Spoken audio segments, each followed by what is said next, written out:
Well, today we're looking at the BullsEye boat sights mounted on several different boats. Here is a 196 Nautique that we're currently working with, getting it dialed in. We have the chrome units with red, color match to the boat, and you can see the tape colors there where we're temporary mounted. As soon as we get fine-tuned, we'll stick them down permanently. Next we have a 196 over here. This one has the black and white with the black base and the white tip. This particular person liked that look for the different contrasting watercolors. Barry's the owner of this boat. Barry, what do you think about the BullsEye for you? I love having the BullsEye on my boat. Here at Okeeheelee, I get asked to drive for some very good skiers, and I always like to make sure I give them a good ride. And even more important, when people drive for me, they give me a good ride because they can line up with the BullsEyes. Thank you. This is my boat right here. I've been using this as a test boat for about 3 years. I'm currently operating with the chrome base, red antennas in the tall position. I've also run the round disc on this boat. And it takes a little time to switch from the tall to the short, but I'm starting to like the tall a little bit better because it brings the boat guide through earlier than the short ones. So you get to see your position in the course maybe 6 to 8 feet ahead of the bow, where the round disc, the shorter ones, you'll determine it about 4 feet in front of the bow. Here's a 200 Nautique. This one has the a little customized setup.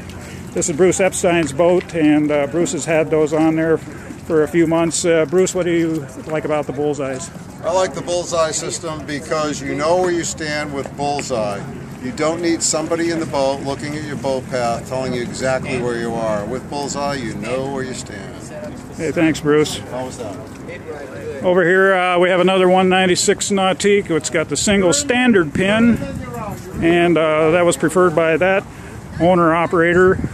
Most people like two, but not everybody does. Some people, with their different vision and the way they drive, prefer one. This is the single standard antenna style. He leaves it on there all the time. He doesn't put a cover on, so he doesn't have the little pocket holder, and that will stay on there even traveling up and down the highway up to 55, 60 mile an hour. Here we have another 196. Nope, this is a ProStar 190, and it's got double black base red fold downs, and you notice the pattern is wide. The operator is tall, and then sometimes the operator of the boat is short. So if you put a wide pattern in there, either a short or a tall person can still get the boat guide in between the pins, versus a very tight setup on some of the other boats that is more accurate, but there's less room for different drivers in order to be in the center. So this keeps the boat guide in between the pins a little better. This one's owned by Mike. Mike, what do you think of the BullsEyes? I love it. I think it's great. Driving is something I'm always working on, and I think they're a perfect aid to help guys like me kind of tweak my driving a little bit. I think it's great. Great, thanks, Mike. Here's a Mastercraft. We've been working with different designs, different units on this one. We have had the round disc setup on it, which works well.